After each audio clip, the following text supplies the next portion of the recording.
Hello friends, ഇന്ന് എനിക്ക് scanning ഉള്ള ദിവസമായിരുന്നു. അങ്ങനെ രാവിലെ 7:30 വീട്ടിൽ നിന്ന് ഇറങ്ങിയിട്ടുണ്ടായിരുന്നു. അതിൻ്റെ കൂടെ ഇന്ന് എന്തൊക്കെ കഴിച്ചെന്ന് കൂടെ നോക്കാം.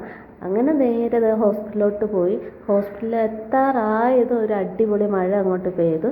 പിന്നെ നേരെ ഹോസ്പിറ്റലിൽ ചെന്നു. ആദ്യം എനിക്ക് ഫാസ്റ്റിങ് നോക്കാനുണ്ടായിരുന്നു, ബ്ലഡ്. അങ്ങനെ ബ്ലഡ് ചെക്ക് ചെയ്തു. അത് കഴിഞ്ഞിട്ട് 2 മണിക്കൂർ വെയിറ്റ് ചെയ്യുന്ന സമയത്ത് സ്കാനിങ് ചെയ്തു. അതിനുശേഷം ഫുഡൊക്കെ കഴിച്ചിട്ട് നേരെ 2 മണിക്കൂറൊക്കെ ആയപ്പോൾ അടുത്ത ബ്ലഡും കൊടുത്തു. പിന്നെ ഡോക്ടറിനെ കാണാൻ ടോക്കൺ നല്ല താമസിച്ചായിരുന്നു. അതുകൊണ്ട് ആ സമയത്ത് ഒരു മസ്ക ബണ്ണ് കഴിച്ചിട്ടുണ്ടായിരുന്നു. പിന്നെ കുറച്ച് നട്ട്സും കഴിച്ചു. പിന്നെ അത് കഴിഞ്ഞപ്പോൾ ഒരു മാംഗോ ഷേക്കും ഒരു ചിക്കൻ റോളും ഒരു ചിക്കൻ പപ്സും കഴിച്ചു. അത് കഴിഞ്ഞ് ഡോക്ടറിനെയൊക്കെ കണ്ട് ഇറങ്ങി. തിരിച്ചിതേപോലെയായിരുന്നു. വീടെത്തിയത് ഒരു അടിപൊളി മഴയായിരുന്നു. പിന്നെ ഒരു ഊണ് മേടിച്ച് കഴിച്ചായിരുന്നു. അതിനുശേഷം ഈ സ്നാക്സൊക്കെ കഴിച്ചു. പിന്നെ രാത്രി കഴിക്കാനായിട്ട് പുട്ടും പയറും പപ്പടവും മുട്ടയും ഒരു ഗ്ലാസ് പാലുമായിരുന്നു. അപ്പോൾ ഇന്നത്തെ